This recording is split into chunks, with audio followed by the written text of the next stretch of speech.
Welcome to another episode of KFUG's Community Square. We are joined by Sheriff Garrett Scott again to talk about the Sheriff Coroner's office.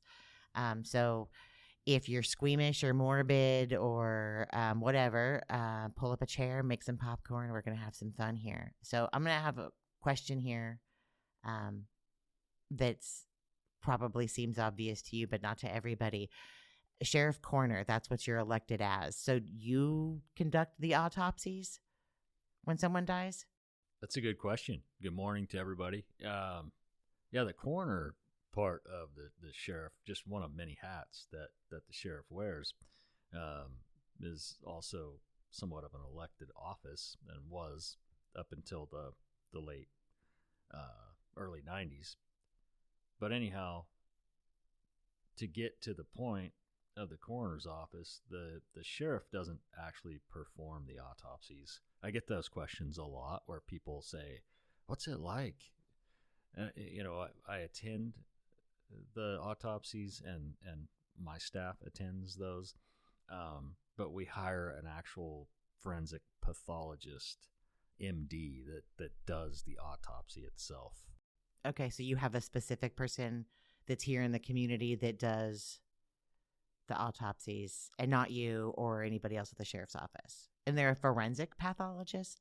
Right. That's a good question, because what happens is the sheriff coroner will contract with, right now, most sheriffs in the state of California contract with a company that has forensic pathologists, and they'll come to your county and perform your autopsies for you. And so the person doesn't just live here and...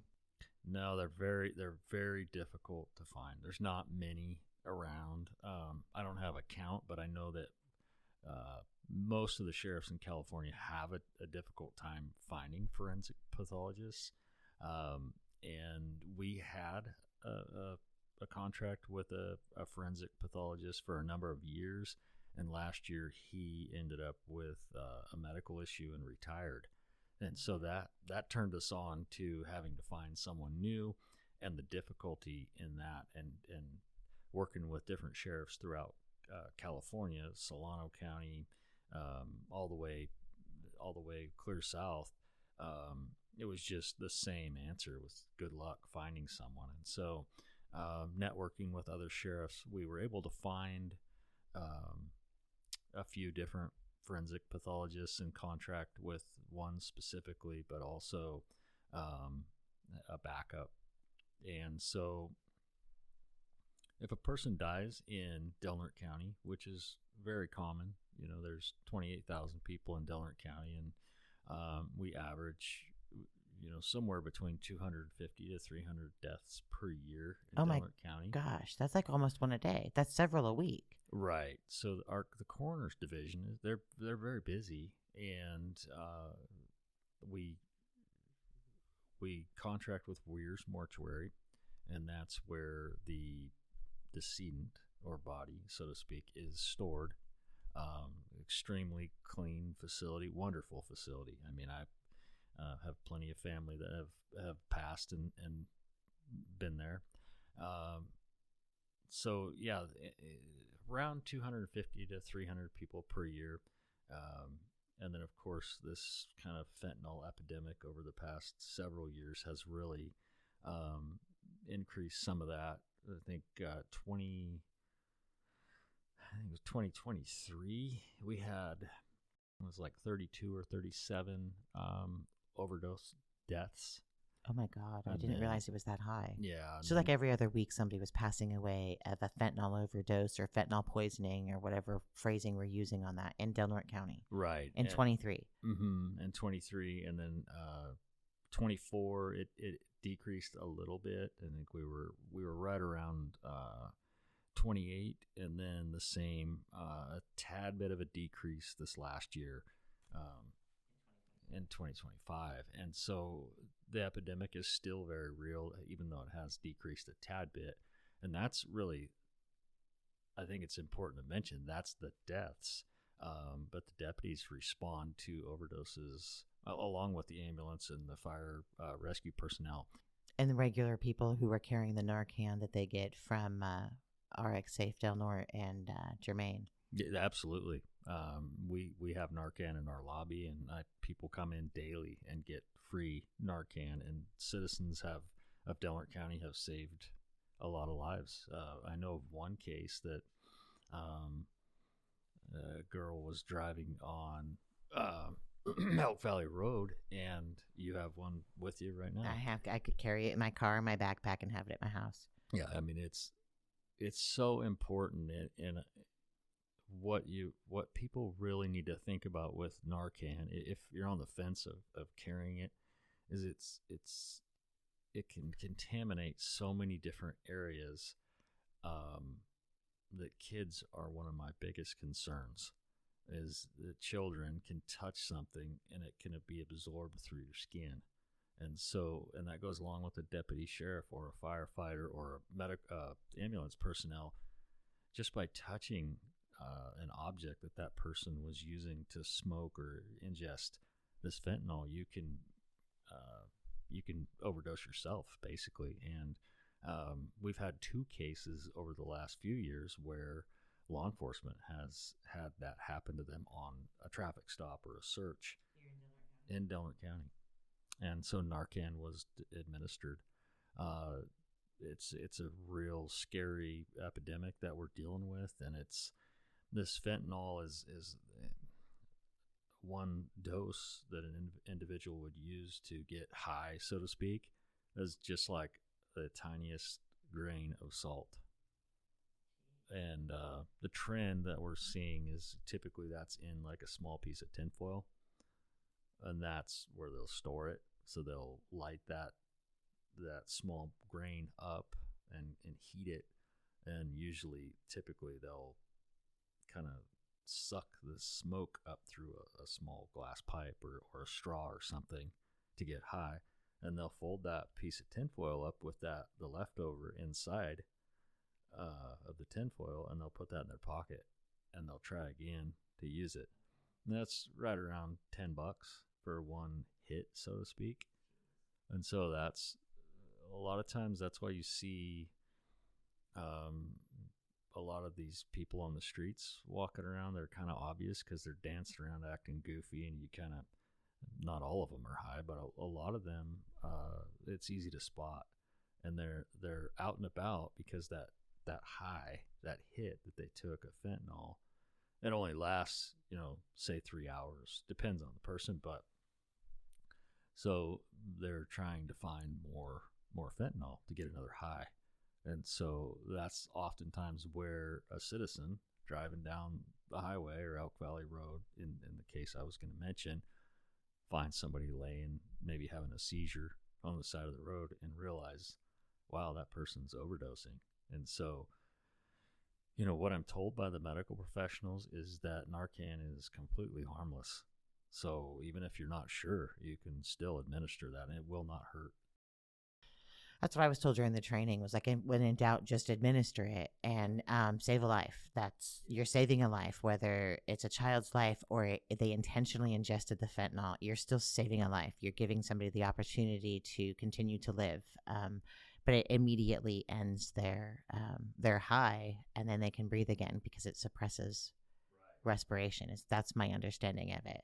So that's obviously a huge issue in our community. So I'm going to ask you, because I took up your time with our last conversation about the Randy Hooper case with all of my questions. Would you like to talk about fentanyl, or would you like to talk about the Sheriff Coroner's office and what you do? Because I'll bring you back for another conversation to have either one, but I wasn't, because I derailed you the last time. I'm going to ask you this one. No, that's fine. We can stay on topic here. I'll squirrel real fast on you if we're not careful. But the coroner case, yeah, it is. It's a really interesting topic, and it's something that we all see daily, and it's so important that there's a lot of pieces to dealing with the issue, and there's so many different organizations out there trying to make a difference, and they are making a difference in the community. And one of the pieces that I've been working on is a team of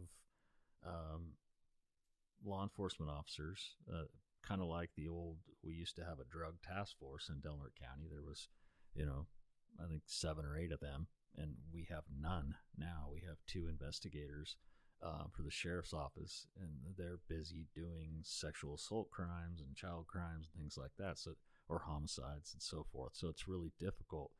But I thought our drug task force that we had previously was mostly made up with COs.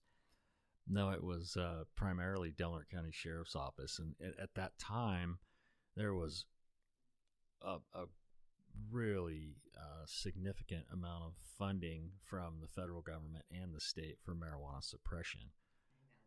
And now that's legal, so those funds aren't there, so that the people that were working, the law enforcement folks that were working in those grant funded positions, or the funds that were coming in, they just don't exist anymore. And so, currently I'm applying for some grant funding for a few positions, and it's an extremely competitive grant. I took that to the board of supervisors at the last board meeting.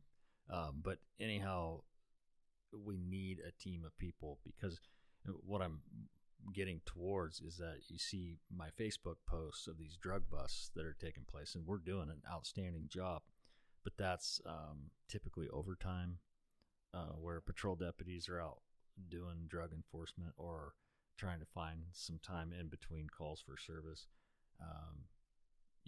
to work on narcotics. And we're very successful in that when we have the ability. And so if I can build that team, which some success there, I'm going to working on approaching the board this coming budget time, for the budget meetings, to try to maybe use some Measure R funds, and also one of the frozen positions that I froze in order to get the salaries increased. Good job on that, by the way. That was amazing. Thank you. Yeah, huge impact. Right? Huge impact. And now it's difficult to get those positions back, but I think that is a goal, is to figure that out. It's the success that took place with that, and the COSA study that the board of supervisors did following that.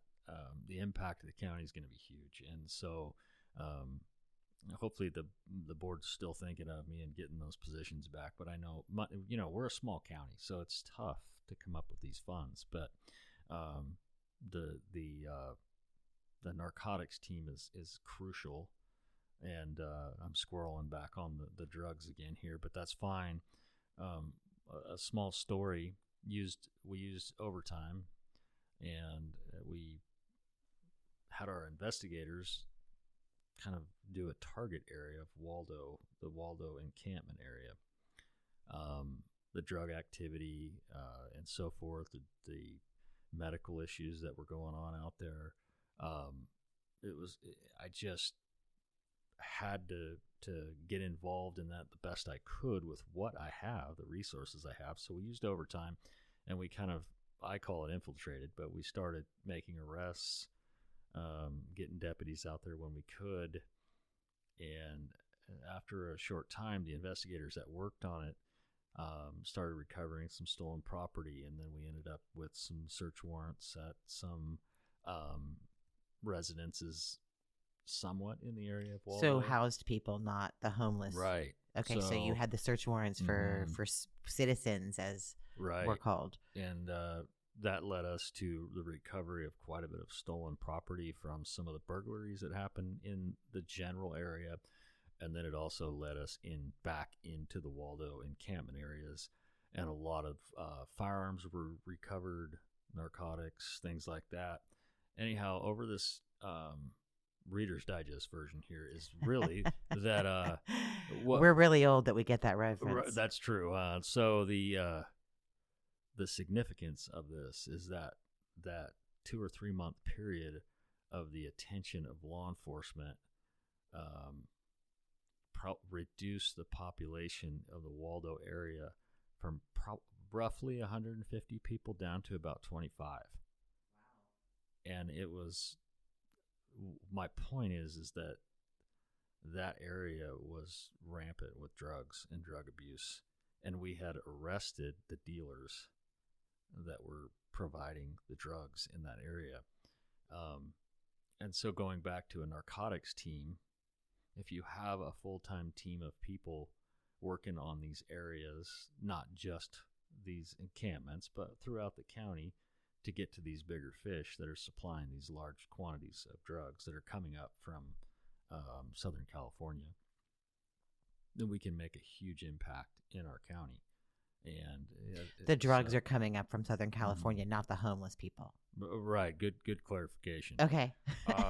That's an issue within our community too. So the drugs are coming up from Southern California and being sold here to our neighbors. Right. Okay. And it's so important that we build a team, and the law enforcement partners in the community are wanting to join that team, wanting to get involved. At the Tolowa tribe, I'm talking with them pretty regularly lately about potentially funding someone, and then the Yurok tribe as well is pretty interested in helping out. They're pretty short-staffed, Yurok tribal police. They have a large territory too that they're they have the reservation, and it's, they're pretty busy, but if they can contribute, they want to. And then the California Highway Patrol potentially wants to get involved, and of course, to build that team. But in order to build it, I have to have the infrastructure and kind of the initiating people. So I'll need a sergeant or a supervisor to be out there writing the search warrants and making sure things are done correctly and so forth. And then you build a team from there. The policy's written, it's established, the equipment is all being purchased and so forth. And so if we continue, we'll see even more of an impact in the community as we continue to move forward. And so I've gotten a lot of positive feedback from board members on that, and county administration. Finding the funding is a whole different conversation. So it is difficult, but I'm hoping to measure our funds for at least the supervisor of that team, and then we'll build upon that. Okay. So I'm going to, because I love history, and I'm old and I've lived here a long time, grew up here, as you did too, is my understanding. Right? Yeah, that's correct. Right. Yeah. So we're local kids. I remember when we did have, we had a group of officers from the sheriff's department that coordinated with the police department and coordinated with Pelican Bay. And we had the largest drug bust in Norte County. I can see the look on your face. You kind of know where I'm going with this one. And then it didn't get to be prosecuted because the officers that were involved, they're on camera taking jewelry, saying that no, we didn't break the window, just say it was broken when we got here, putting money down into their socks or their shoes or their boots. And then they investigated themselves, right? The sheriff's department at the time investigated itself, and there was only the employee at Pelican Bay, because they were a state employee and the state investigated, had any repercussions. How do we not have that again? Well, the important part about those situations and those scenarios is that, dirty cops are a terrible thing, and something that no law enforcement wants to see. And in that case, they did prosecute one person, and I'm not super familiar with the entire case. The employee at Pelican Bay, right. The state employee, was prosecuted. And so what I like about law enforcement nowadays that is really a benefit to all of us is that everything law enforcement does now is on camera. They carry body-worn cameras. I mean, if they unholster their gun, that camera comes on. If they open their car door, that camera comes on. And every single law enforcement officer within 50 feet of, say, the officer that pulled their weapon out or something like that, it turns all those cameras on. Oh, wow. And so there's a lot of checks and balances in place to ensure that those kinds of things don't happen. But law enforcement is better at doing backgrounds now and psychological exams and all those things that are so important and transparent. So we fixed the problem that we had then, that to make Right. sure that we don't get those people or that Mhm. kind of a situation again? That's the way I feel about it, is that it's so important. And then um, the public is paying much more attention now to what law enforcement's doing, and primarily they're doing an outstanding job. It's a very difficult job, but people, everything's on camera now, and so it's much easier to prove or disprove an allegation. And that's one thing. That's one huge area that I really like about law enforcement now. Um, that every neighborhood, each house typically, or a lot of them, have cameras. Oh And yeah, I've got my whole bank of cameras in the front of my house. right, and so it's recorded to the cloud. So yeah. Right. We have people do file complaints occasionally, and especially in the jail setting, and everything in the jail is on camera. And so oftentimes a person might come in pretty intoxicated or high on drugs, and an allegation comes through later. We can pull up everything that happened from the minute that they walked in the door. And a lot of times you can show the video to them, and their recollection does change.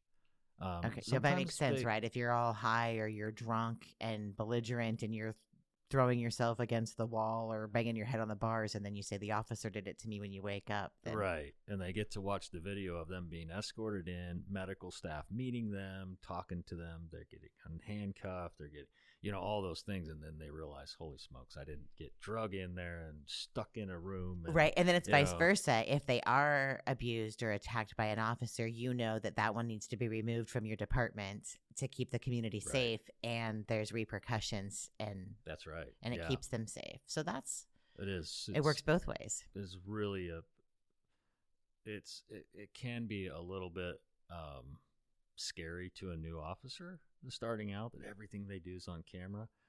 But as soon as you get used to that, and realize that it's actually helpful to you as a law enforcement officer to be recorded all the time, once they're used to that, it's completely fine. They learn to rely upon that camera, and they'll actually turn it on themselves sometimes, just in case, before they approach someone or something like that. So it's I like it. I think it's important that the public knows that. I think that absolutely. So when we have an elite division, and we have 5, 6, or whatever it is that's going to be the narcotics unit that you're talking about, and they get to be buddies and friends and are hanging out, right? Because we all do that with our coworkers. Then we're not going to have the same issue that we had before with that kind of a thing. So where one is doing it, so they are all doing it, so that way they can.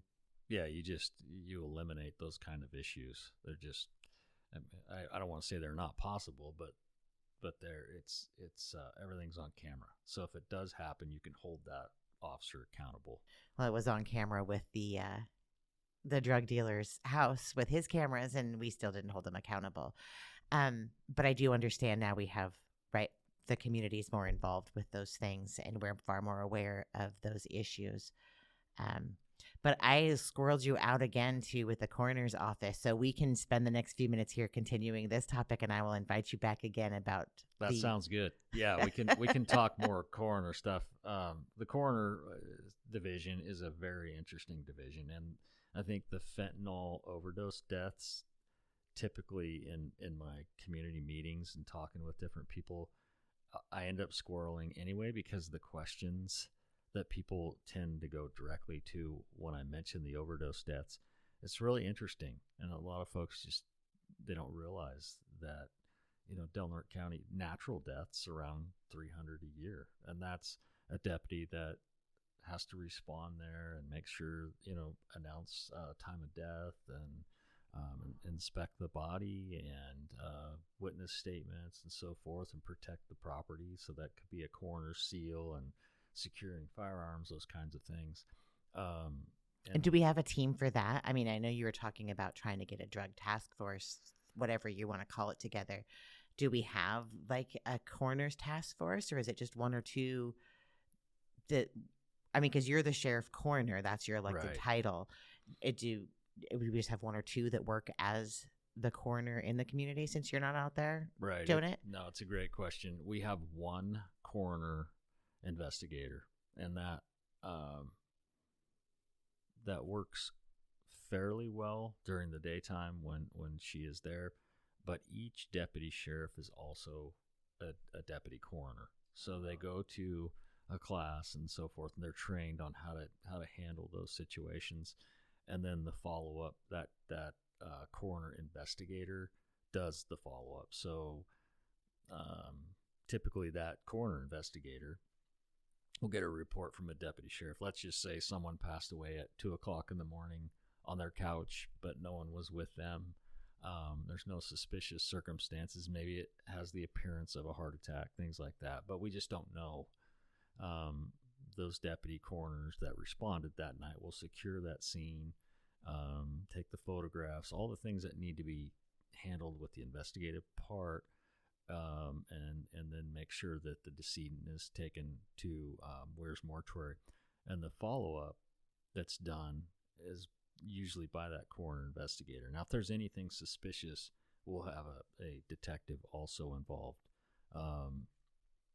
But the coroner investigator will attend the autopsy and deal with the blood samples, the toxicology part, to see what's in the blood system and so forth.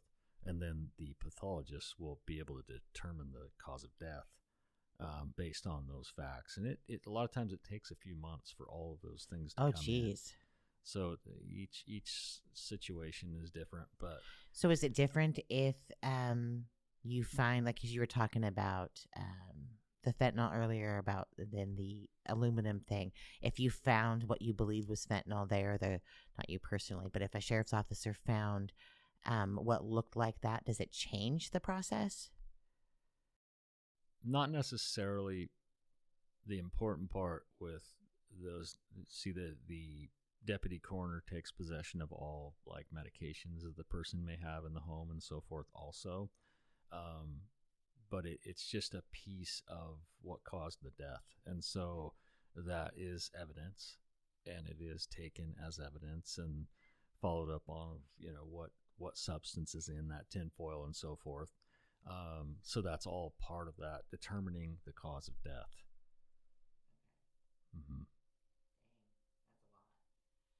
It is. And so what I'm doing now is I have some part-time temporary help.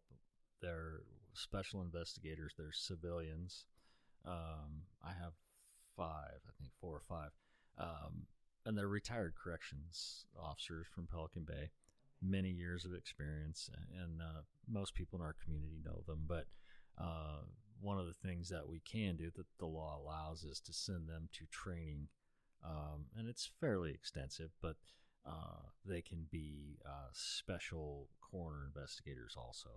And so that kind of similar to like a reserve deputy sheriff, it's kind of the same idea.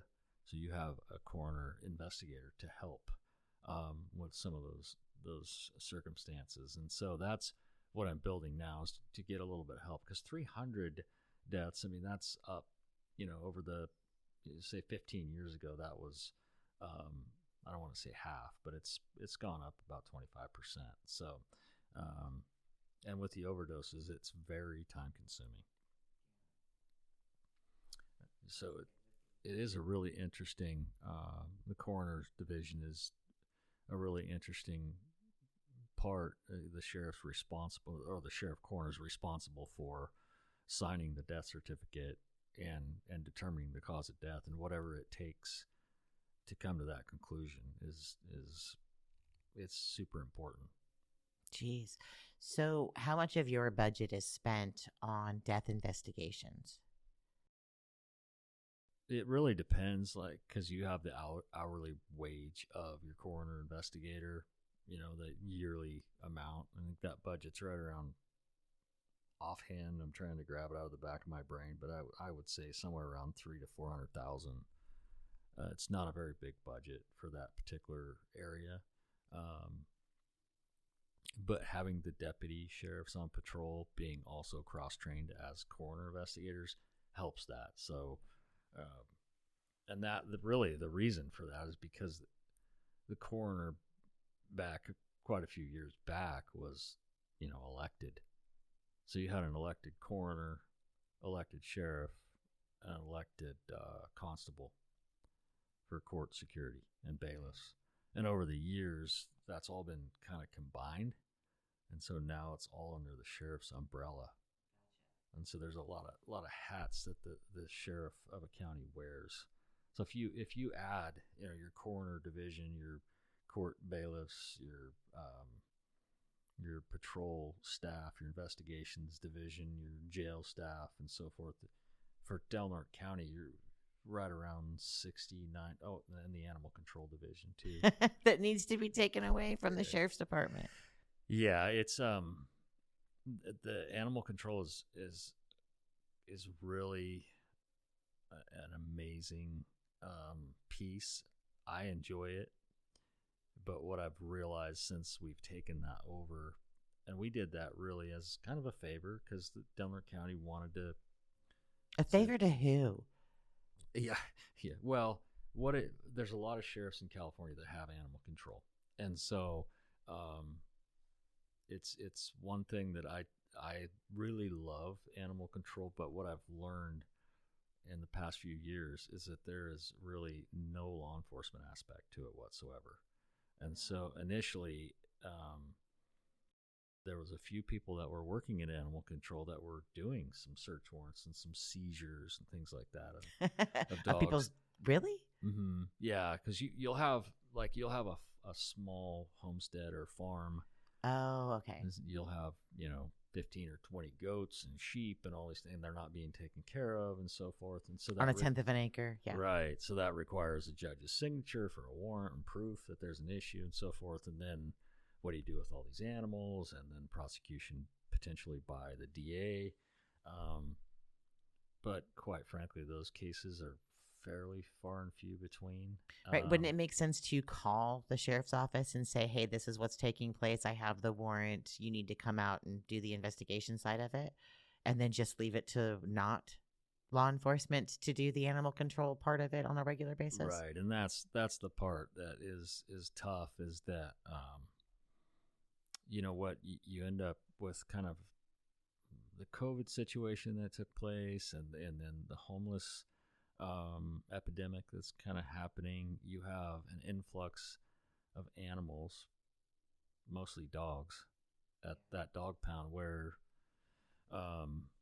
you might see us, we'll get down to 14, 15 dogs, and 2 weeks later we have 60 again. I mean, that's not exact numbers, but pretty close. And so the cost to the county is pretty high, and the care of the animals, because California is a no-kill unless there's circumstances, medical issues, and so forth. So, so it makes it pretty difficult. So most of your staff is caring for animals at animal control, and you don't have as many patrols like used to. You would see the dog catcher driving around and things like that, and now you don't see it as much, just because there's so much care that's having to take place at your shelters, because they're impacted so much by these circumstances that you just have a constant influx of these animals. And it's not always dogs, it can be horses and cows and you name it. But it is difficult. And so the law enforcement side of it really is just not. I know Mendocino County Sheriff, just in the last year or two, Mendocino, I think they turned their animal control over to DHHS. Yeah, because the Department of Human Services doesn't have enough to do either. Is it more cost effective for you not to be in charge? I mean, it's stressful enough with all of the things that you do, but is it cost effective to remove animal control from the sheriff's department and put it someplace else within the county structure? Yeah, I mean, and these are just my ideas. I mean, if you sit down with county admin, they potentially have other ideas too. I think, cost wise, but and I don't say that I'm not being facetious in any way, but I think that the animal control really, if I made my recommendation when that point ever comes up, is that the animal control supervisor should probably be the director, the department head of that division. And there's already a supervisor there, so it would cost a little bit more to make that happen, to have that person be moved in, or potentially add a department head there. I think there'd be a cost to that, but the overall person, the director, would be able to they'd be able to accomplish a lot more. And the evolution of the ag department separating from the dog pound really was kind of a test to see how things would go, and it worked out just fine. But now I think we're at a point where the the animal control division itself could have its own department head, and I think it would be much more effective. I agree.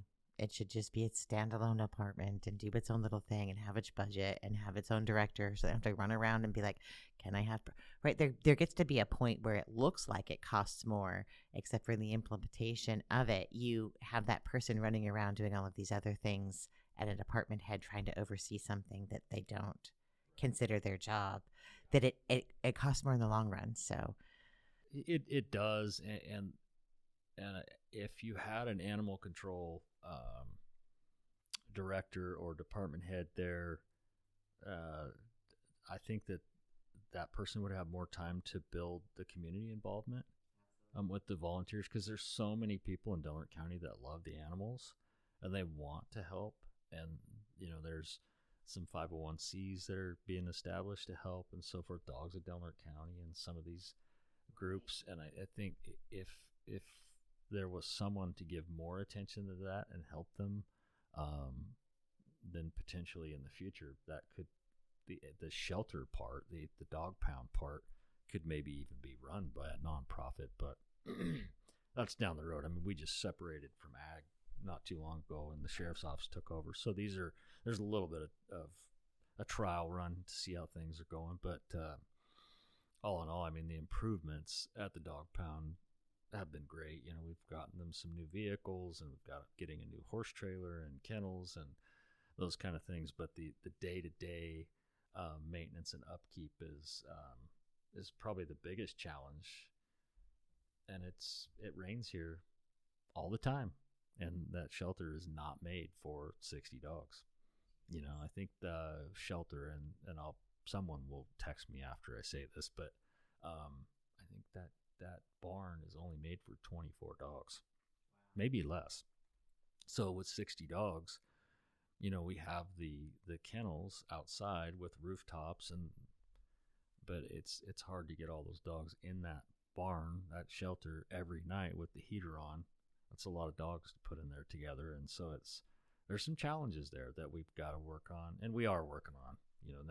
It's every day we're figuring out. We're going to try to do new fencing all the way around, make that really nice. And yeah, you brought that up at the town hall that you had for the community. Right. Yeah. So a lot of good things happening. The office was remodeled, and a lot of equipment purchased. But you have day-to-day things, hot water heaters, and you name it. There's always something popping up. But now we squirreled onto animal control. Right. I was just going to say, we're going to have to bring you back on a regular basis so that we can talk about all of these things. And at this point, I don't think it's a squirrel. I think it's a Tasmanian devil.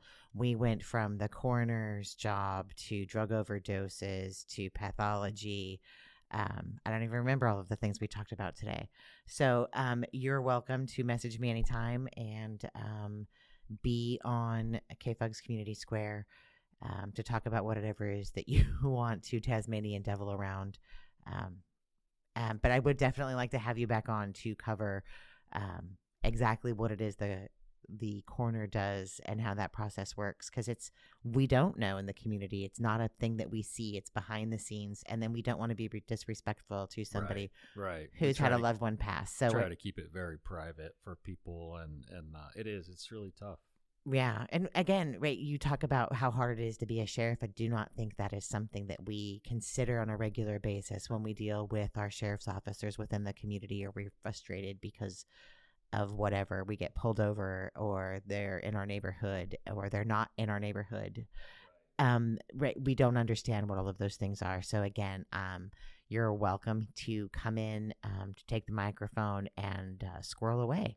That's wonderful. It is, and I'd be happy to come back and talk. The sheriff definitely has many hats, and I'm proud to be the elected sheriff and talk about these things to people, and it's always fun to have these conversations and help educate folks so they understand what's going on in the community. I think it's so important with the knowledge that if your public is knowledgeable about what's going on, they have a better understanding.